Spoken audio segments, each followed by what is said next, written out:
You know the Grammys are supposed to be respectable, right? A night for legends, classy fashion, and incredible music. But what we actually got was memes, mishaps, and the weirdest award show moments in years. We're talking F-bombs missed by censors, legendary icons stumbling on stage, and speeches that had the entire room buzzing. So let's break down the best, the worst, and the most oops of the 2026 Grammys. Let's go. And before we even get to the awards, performances, or fashion disasters, the night immediately went political. Host Trevor Noah kicked things off with a joke that lit a fuse online. Billie Eilish, wow. That is a Grammy that every artist wants, almost as much as Trump wants Greenland. And it only gets better. Which makes sense, I mean, because Epstein's island is gone, he needs a new one to hang out with Bill Clinton, so... Yeah, that line didn't just land, it exploded. Because shortly after the show, President Trump fired back on Truth Social, calling the Grammys virtually unwatchable, trashing CBS, and taking direct aim at Trevor Noah, even comparing him to Jimmy Kimmel and the low-rated Oscars. Now, we can get to the awards. First up, the good stuff. The Grammys gave us stars doing their thing in unforgettable ways.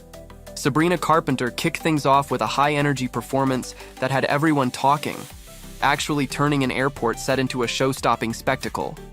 And then Justin Bieber stripped it down for Yukon, raw and emotional, proving he's still a force on stage. But the real applause went to Bad Bunny, whose speech turned into something way bigger than just a thank you. We love our people, we love our family, and that's the way to do it. With love. Don't forget that, please. A message of unity that had the entire crowd on their feet. The only thing that is more powerful than hate is love. We have to be different. If we fight, we have to do it with love.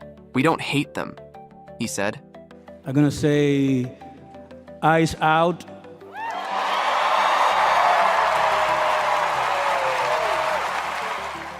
Honestly, that kind of moment is exactly why people still care about award shows. Okay, live award shows are unpredictable, but 2026 took it to a whole new level. We all know the FCC button. You bleep, and hope nothing slips through, right? Except this time, the censor totally missed an F-bomb in Lola Young's emotional acceptance speech, and viewers noticed it big time. I don't know what to say. Thank you so much. Sorry. This is the one time everyone wanted the bleep, and it didn't happen. That right there is gonna be a meme for days. Poor Alex Warren. He crushed getting a Grammy nomination, but sound issues made him sing out of sync for a second. You felt it, the awkward, the tension, the did that just happen vibe. Chrissy Teigen did what Chrissy does best, unintentionally stealing GIF fame again with a reaction so perfectly awkward it broke Twitter immediately. Nicki Minaj is not here, she is not here.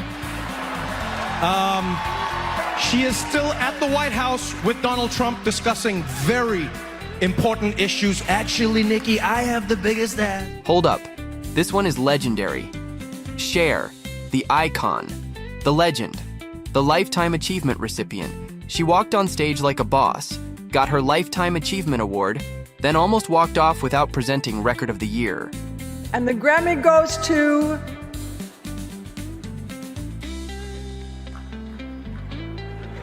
Oh! They told me it was going to be on the prompter. And then she misread the winner's name, literally calling out an R&B legend before correcting herself and giving Kendrick Lamar and SZA their moment. Oh, the Grammy goes to Luther Vandross. Oh, Kendrick Lamar. It was awkward. It was funny. It was Grammy history. Amid the madness, there were real heartfelt moments too. Reba McEntire, Post Malone, Lauryn Hill, collaborating in a tribute that actually hit different. Warm, emotional, and unforgettable. Sometimes award shows remind us why we love music, and that performance did just that. And this is just the start of award season chaos. If you thought the Grammys went viral, wait till you see the 2026 Golden Globes, the moments and looks that completely took over the internet. Leonardo DiCaprio had two very different nights. and both went viral. First, the wholesome part. Instead of bringing his 27-year-old girlfriend, Vittoria Ceretti, Leo showed up arm in arm with his mom, Ermeline Indenburken. It's a move he's made before, but it still hits every time. Ermeline, who raised Leo as a single mother, looked elegant in a cream lace dress as they walked in together, proud, close, and very much a duo. But don't let the sweet entrance fool you. Leo was also one of the night's most chaotic background characters. During a commercial break, cameras caught him deep in an animated conversation with one battle after another co-star Chase Infinity. Finger pointing, eye pointing, hair flicking. Intensity levels is high. At one point, Leo appeared to comment on Chase's love of K-pop, saying something like, "I was watching you with the K-pop thing. You were like, who's that? Is it, oh, K-pop?" The clip instantly went viral, and whatever was going on there, people loved it. Timothée Chalamet also had a moment, quietly. He won Best Actor for Marty Supreme, and fans immediately noticed how calm and understated his speech was. A sharp contrast to the chaotic, over-the-top persona he leaned into during the film's promo run. And then there was the after moment. Elle Fanning, rushing in to congratulate him, accidentally crashing a sweet moment between Timothée and Kylie Jenner. Awkward? A little. Endearing? Absolutely. Hosted for the second year in a row by Nikki Glaser, the ceremony brought laughs, surprises, and a few moments that reminded everyone why this awards season still matters. Yes, the Golden Globes, without a doubt the most important thing that's happening in the world right now.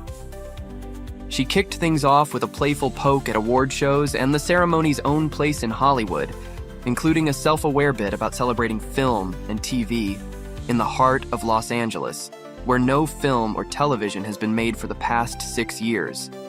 One of her most talked about lines was directed at Leonardo DiCaprio. You've worked with every great director, you've won 3 Golden Globes, an Oscar, and the most impressive thing is that you were able to accomplish all of that before your girlfriend turned 30. I mean, it's just insane. True to her roast-style instincts, she tossed out sharp but humorous observations about other stars, blending admiration with cheeky commentary. Everyone in this town is obsessed with looking younger. Meanwhile, Sean Penn is like, what if I slowly morph into a sexy leather handbag? Comedy-wise, Nikki Glaser understood the assignment. She perfectly recreated Nicole Kidman's iconic AMC ad. Same vibe, same suit, announcing, "We come to our cars for podcasts." Yes, the category itself feels questionable for an awards show. But this sketch? Pure fun. One of the night's clean wins. Meanwhile, Rose Byrne gave us the most relatable excuse of the evening. After winning Best Actress in a musical or comedy for If I Had Legs, I'd Kick You, she explained why her partner Bobby Cannavale wasn't there. He wasn't sick. He wasn't working. He couldn't be here because we're getting a bearded dragon and he went to a reptile expo in New Jersey, so... Honestly, fair. Then came the moment that truly kicked the night into gear. Teyana Taylor. Teyana won her first ever Golden Globe for Best Supporting Actress, and she owned the room. She joked about Paul, let him cook, Thomas Anderson, then flipped the vibe with a message that hit straight from the heart. Most importantly, to my brown sisters and little brown girls watching tonight, our softness is not a liability. Our depth is not too much. And just when you thought it couldn't get better, she danced off stage to My Boo, smiling, glowing, and clearly having the time of her life. Social media lost it. "This makes me so happy," became the general consensus. One of the evening's biggest lows came courtesy of Mark Malkin and Kevin Frazier's non-stop play-by-play commentary, a choice that felt less like hosting and more like filling silence for the sake of filling silence.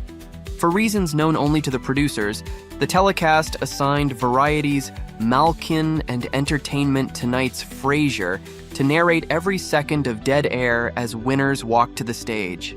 And the thing is, dead air isn't a problem at the Globes. Applause, ambient crowd noise, and even the DJ's unhinged music choices are part of the show's charm. Instead, viewers were treated to a steady stream of filler, forced observations, surface-level trivia, and commentary no one asked for. I'm joined now by Pam Hootnin. Yeah, see, I surprised y'all, but that is it. That is your Grandfather's That's your grandfather's Finnish name. And just when the night was starting to feel a little contained, Julia Roberts happened. Roberts walked on stage to present Best Musical or Comedy. She appeared delightfully tipsy, clearly enjoying the champagne, and immediately went off script in the best way possible. Emma Stone, she's like, what the hell's going on right now? Julia, a real movie star in the old school sense, radiated that unmistakable, I'm here because I want to be, not because I have to confidence.